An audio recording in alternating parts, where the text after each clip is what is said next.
क्या आप जानते हैं कि ब्रह्मांड की सबसे शक्तिशाली शक्तियों में से एक मां बगलामुखी की साधना जितनी फलदायी है उतनी ही अनुशासित भी?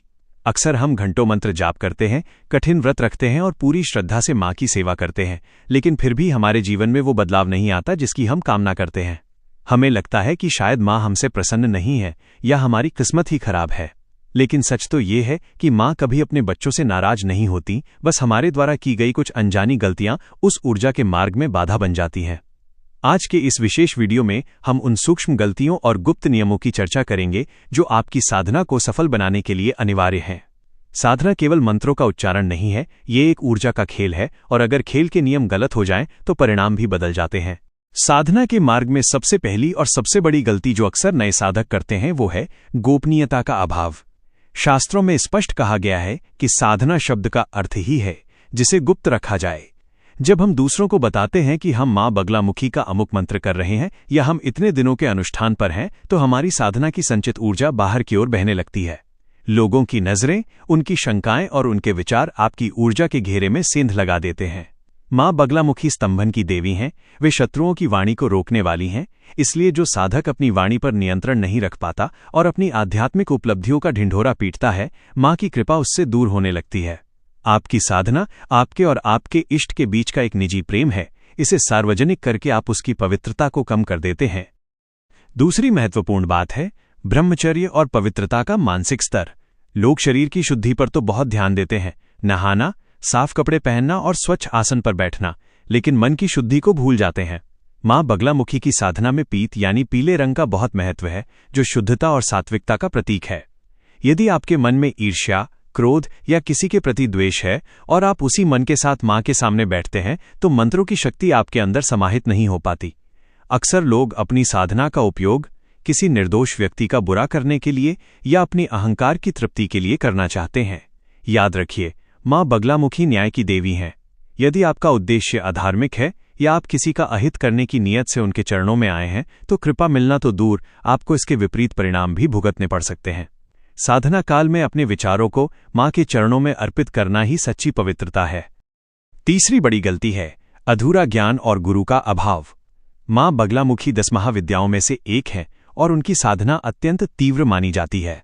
बिना किसी अनुभवी मार्गदर्शन या गुरु के दिए हुए निर्देशों के केवल इंटरनेट या किताबों से पढ़कर कठिन मंत्रों का जाप करना जोखिम भरा हो सकता है।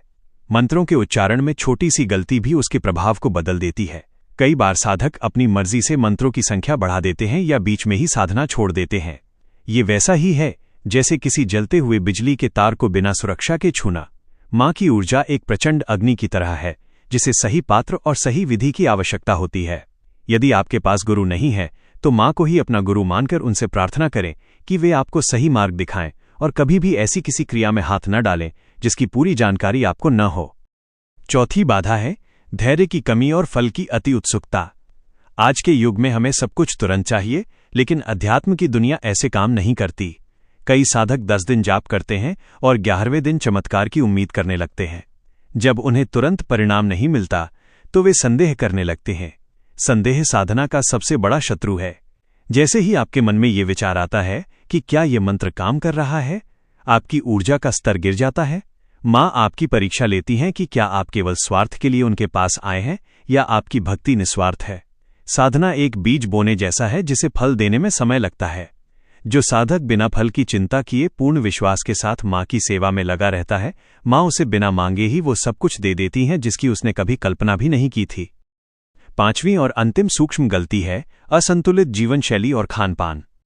मां बगलामुखी की साधना में सात्विक आहार अनिवार्य है।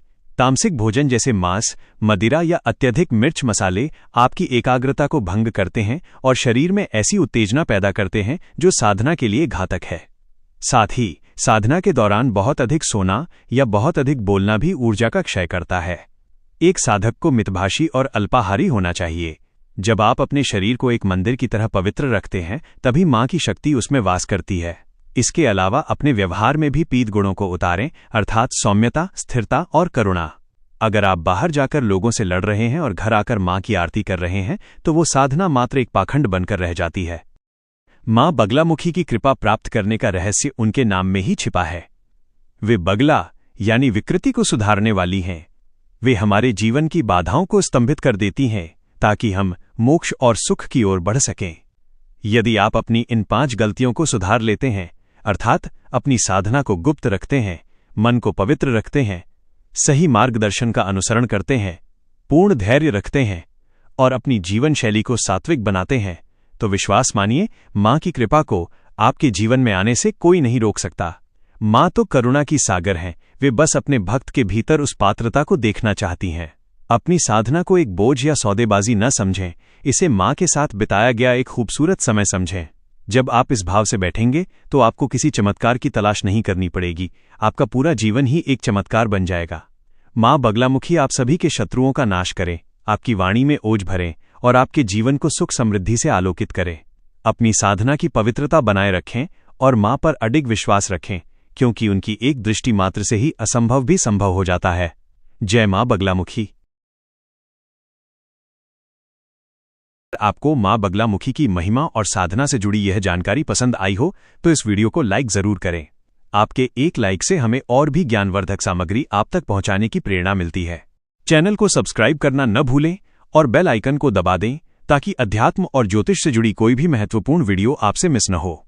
और हाँ, अपनी हाजिरी मां के चरणों में जरूर लगाएं। कमेंट बॉक्स में अपनी पूरी श्रद्धा के साथ जय मां बगलामुखी, माता मेरे दुखों का नाश करो जरूर लिखें। मां की कृपा आप सभी पर बनी रहे। जय मां पीताम्बरा।